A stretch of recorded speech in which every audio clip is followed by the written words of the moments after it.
सबसे पहले तो मैं आप सभी मीडिया से आए हुए प्रतिनिधियों का बहुत बहुत धन्यवाद करता हूं।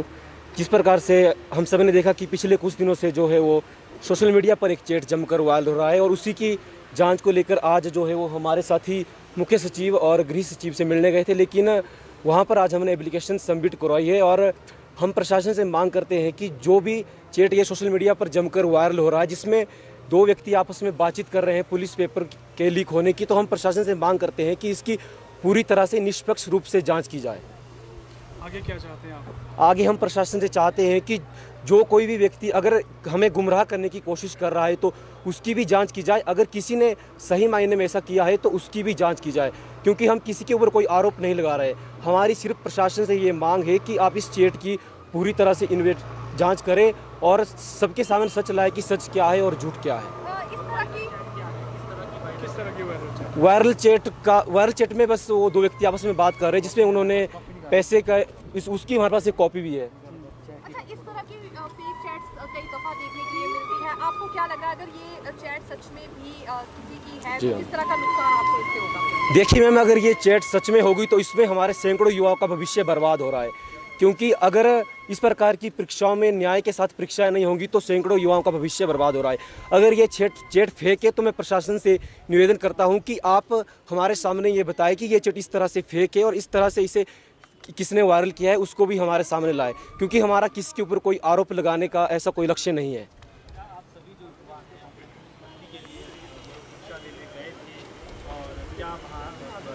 जी सर, हम सभी युवा वहाँ पर पुलिस परीक्षा भर्ती देने गए थे।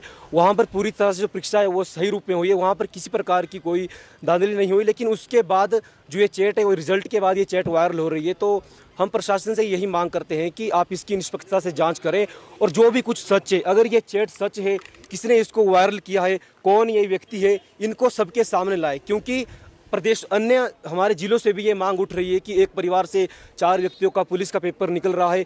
कहीं पर यह मांग भी आ रही है कि जिस प्रकार से कल धर्मशाला से भी एक न्यूज़ आई कि एक ट्रैक्टर चलाने वाले का बेटा जिसको अपना नाम भी लिखना नहीं आता, वो उसको भी 72 नंबर आए। तो हमारा प्रशासन से सिर्फ ये मांग है हम सभी युवा साथियों की कि अगर ये सच में हुआ है तो इसकी जांच की जाए। अगर ऐसा नहीं हुआ है, अगर ये चैट मान लीजिए फेक है, तो आप इसका भी हमारे सामने बताएं कि इस तरह से ये चैट फेक है और इस व्यक्ति ने ये किया है, क्योंकि हमारा प्रशासन के ऊपर भी कोई आरोप नहीं है और ना हम किसी व्यक्ति को निष्पक्ष जांच की मांग प्रशासन से कर रहे हैं। इससे पहले आप पुलिस मुख्यालय सिर्फ ये मांग है हम सभी युवा साथियों की कि अगर ये सच में हुआ है तो इसकी जांच की जाए। अगर ऐसा नहीं हुआ है, अगर ये चैट मान लीजिए फेक है, तो आप इसका भी हमारे सामने बताएं कि इस तरह से ये चैट फेक है और इस व्यक्ति ने ये किया है, क्योंकि हमारा प्रशासन के ऊपर भी कोई आरोप नहीं है और ना हम किसी व्यक्ति को निष्पक्ष जांच की मांग प्रशासन से कर रहे हैं। इससे पहले आप पुलिस मुख्यालय भी गए थे, वहां से किस तरह का रिएक्शन मिला?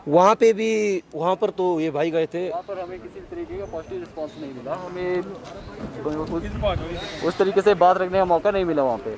चाहे जो उन्होंने हमसे पूछा, हमने 2-3 लाइनें इसके बारे में बताई इस विषय में, लेकिन उन्होंने हमें सीरियसली नहीं दिया उस तरीके से। उन्होंने इस बात को बिल्कुल नकार दिया कि ये चीज़ ऐसी नहीं हुई है और ये पूरी जवाब से संतुष्ट हैं। जवाब से संतुष्ट नहीं है ना, इसलिए हम यहाँ पर आए हैं। जी सरकार निष्पक्ष जांच चाहिए ना। अगर ये इस तरीके की अगर ये फेक भी है तो इसकी जांच की जाए कि ये कौन फैला रहा है, क्योंकि डाउट तो सबके मन में आएगा, क्योंकि सबने परीक्षा दे रखी है। कोई किसी के 52 नंबर है, किसी 53 नंबर है। तो जनरली जो है हर साल जो मेरिट लिस्ट जाती थी वो 65 तक हाईएस्ट जाती थी, लेकिन उसके आज तक कभी भी इसके ऊपर नहीं गई। इस बार ऐसा क्या हो गया कि एक तो रिजल्ट भी कुछ अलग से आया है ना, जो जिन बंदों से उम्मीद नहीं है वो सबसे आगे निकल रहे हैं इसमें। तो इस बात की नहीं सर, नहीं, मुख्यमंत्री साहब आजकल बिजी है, तो इसलिए उनसे नहीं बात करूँ सर। हमारी सिर्फ प्रशासन से ये मांग है कि आप इसकी निष्पक्षता से जांच कीजिए और हमारा किसी के ऊपर कोई व्यक्तिगत आरोप नहीं है और हमें पूरा प्रशासन के ऊपर और हिमाचल प्रदेश पुलिस के ऊपर पूरा विश्वास है कि वो इसके ऊपर निष्पक्षता से जांच करेंगे और हमें भी न्याय मिलेगा और पूरे प्रदेश के सभी युवाओं को न्याय मिलेगा। बात तो ये सिर्फ सोलन से ही बात नहीं उठ रही, ये धर्मशाला में भी इस तरीके की बातें हो रही है कि बंदों ने 10-10 लाख रुपए में ये पेपर खरीदे हैं और ये जो आगे बंदों ने बेचे भी है। तो ये ऐसा नहीं कि एक ही जिले की बात है, ये विभिन्न जिलों से उठ रही है। और सर जैसा पुलिस परीक्षा का परिणाम आने वाला है तो हम प्रशासन से निवेदन करते हैं कि जब तक इसकी निष्पक्षता से जांच नहीं हो जाती है तब तक आप इसके ऊपर रोक लगाए और अभी कॉल लेटर इशू ना करें। पहले इस चैट की पूरी तरह से इन्वेस्टिगेशन कर ले, जांच कर ले, उसके बाद ही कॉल लेटर जारी किए जाए। और हमारा किसी के ऊपर कोई आरोप नहीं है। हम सभी युवा सिर्फ इतना चाहते हैं कि जो कुछ ये हुआ है इसकी पूर्ण रूप से सही रूप से जाँच हो और सबको न्याय मिले। तब तक के लिए